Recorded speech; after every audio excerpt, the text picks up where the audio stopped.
Starting our morning out in Amish country. 336. Oil samples. Yay. Alright, so we have a hot ass C7 one we're working on right now, where we're going to break out the old ratchet extender here. Right down where that EGR pipe is. And we can get in there perfectly with this and hopefully not burn the shit out of ourselves. Alright, customer had an oil sample that was kind of questionable, had condensation, so they wanted also to inspect the cooler. So looked at the cooler, no wetness and no coolant usage, but they had basically an issue where came back where condensation was found, but no condensation found. That is pretty fucking badass right there. Look at that shit. 980M C13. Coolant looks like hash. That's with the cleaner in there, and that's with fresh water right now. So yeah, we're working it out. So far, round 2. That's what we're starting out with. See where it goes. All right, so we're into flush 3. So far, doesn't look like a beer. Not nearly as bad, at least. Just like that, boys. 4 flushes, and we actually have solidly red coolant now. Yeah. I mean, it doesn't help the rest of this fucking machine, but hey, at least the coolant's nice. We got some wood around us, and hey, we got a Fecon FTX 150. I've never worked on one of these before. Should be good 8 times. Alright, just out here winging it. So the customer states that on a slope, that machine comes up for low hydraulic oil level. So I have no idea, aside from the fact that there is a float with the machine. So let's go ahead and test the float. Alright, so the float's out here. Bottomed out, we're at 89 ohms. So we're going to go ahead and test the float. But if you kind of wiggle it just right, it goes from 89 ohms, and then it'll randomly pop for kilo ohms.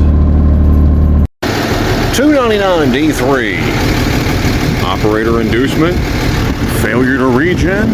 I wonder. I don't know if you guys can see that right there. DPF number 1 soot mass, 28 grams. That is a lot. Well, that may have just sealed that motherfucker. Alright, so quick math with Mike. Alright. Lifetime hours, 3,846 hours. Total fuel, 5318. Do the math. Alright, so that puts you into a 1.38.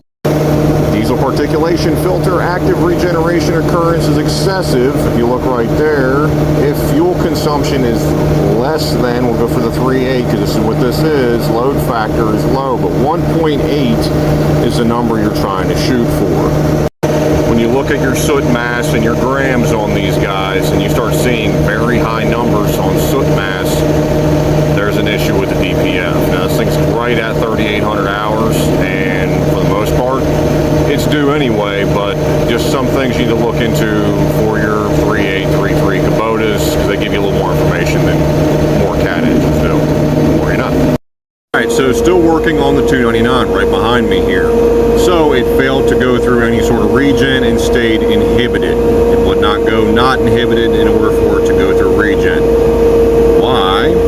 Well, it wasn't creating any DEF pressure. The longer it ran, it would pulse the pump and it would do nothing. So what do we end up finding?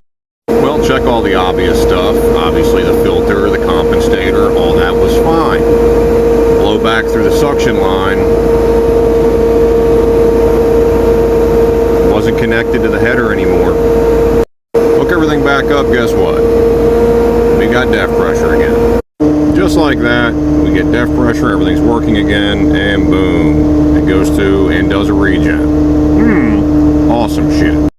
Alright, so it goes through a burn, soot load gets down to 32%, and we no longer have active faults. That's awesome. Alright boys, another 966M. Looking up BT, and yeah, you guys can see that from there. Got another one with a potential relay issue. Alright, so far turnout looks good. Supply side of the relay. So far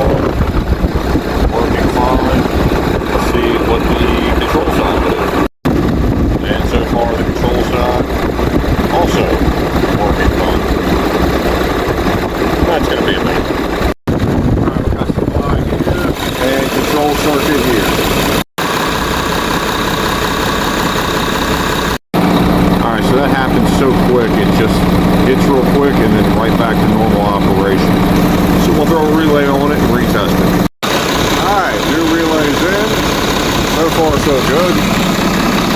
Here's the old one, 300 part number 350. And here's the newest one.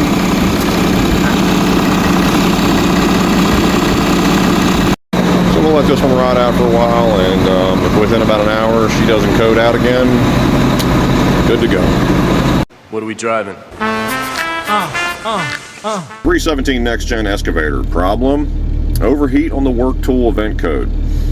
Now I'm going to go ahead and teach you guys something real quick, or at least keep you informed on something. So if you update the software, specifically the monitor, machine control, implement number 1, implement number 2, if you update those and your machine that you're updating has got extensive work tools on it, from what I've seen is 313s and above, the DSN tickets I looked at, double check your thresholds for each individual work tool to make sure that they didn't get reset.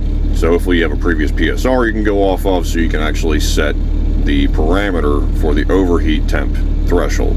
So more you know. Example right here. So here's your Thumb Pro. This is the PSR pulled this morning. It's 176 degrees. Same machine, same tool, everything, and it's set to 258. This was back prior to a software update. Like I said, just take time. If you're updating software, do a PSR beforehand so you can compare previous to where you're at now and make adjustments accordingly, because apparently the software is just having some sort of conflict and pretty much resetting everything back to a default, and you may or may not, depending on your area, have this problem. The more you know. 320E, high fuel supply temperature. Yeah, let's get into this one.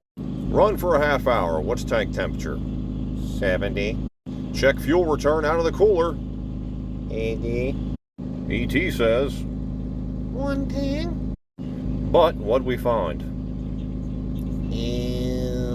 Not much better into the sensor itself. So yeah, more than likely we've got fuel that's kind of gone through the fuel temp sensor and took out the harness connector as well as the sensor. But don't worry, those pigtails are a real bitch to get, but I'm here to help you. Alright, so here's your media for a 3.3 Kubota, which happens to share the same jumper harness repair as the same 6.6 here. So there you go, jumper 3910247. That'll fix your issue. Don't freak out, don't freak out. Easy fix, puzzle code in my head. Now it's on the walls, everything is good. So as mentioned previously yesterday, so there's your sensor right there, and there's your connector, piece of crap. And if you get that kit for the Kubota 3.3, again, the fuel sensor is the same style connector, it's just a different part number, but all ready to rock and roll. And Perkins is nice enough to give you an O-ring, unlike some people. So again, there's your harness part number right there, 3910247, and you can get that right off of that media, which I'll also note right there. Alright, so you guys can see right there, we got it all wired up. I don't love how it's wired, but you know what, you're limited to the space. But ran it for roughly about 45 minutes, no massive increase in temperature, so we're good to go. I'm going to go ahead and call it done. Are you going to fix it, Thomas? 5 gallons of gas. What are you going to do with 5 gallons of gas? And a lighter.